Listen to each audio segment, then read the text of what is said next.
Welcome to the fascinating world of traffic signals. Right now we have to swap out this controller for this one here so that we can upgrade the firmware on this one and have the intersection operable in the meantime while we do it. First things first, I'm going to wait till the side streets both get a green light and they clear out so that I can put the intersection into flash and go ahead and swap out that controller. Now that the side streets are cleared out, let's go ahead and switch the intersection into flash.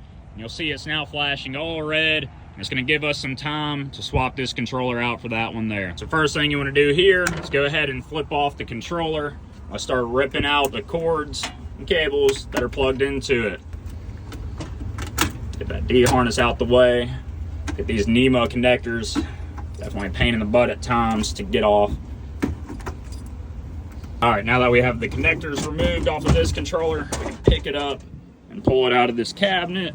Go ahead and set it on the ground for the time being. Let's take this controller from up top and place it inside of here, and then get those cables hooked back up.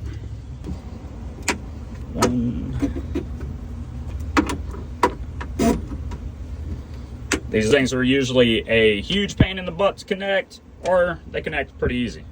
No in between. Let's go ahead and plug in our D harness. Let's go ahead and get that SDLC cable plugged back in. Go ahead and power on the controller. You'll see that it's kicking on now.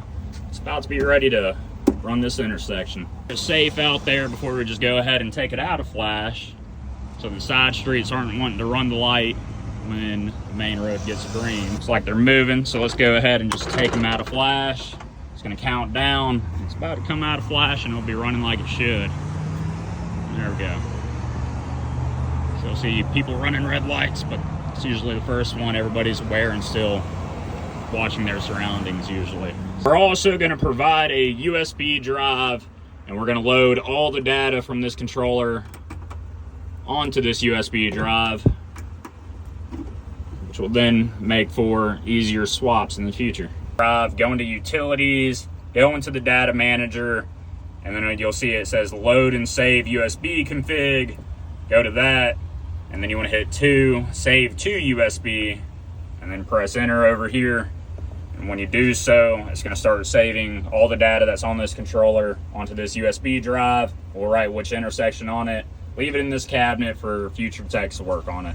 And there you have it. Now this intersection is going to run like it should while we take this controller back to the shop, and we can update the firmware there, and everybody can be safe out here on the roads. And thanks for watching.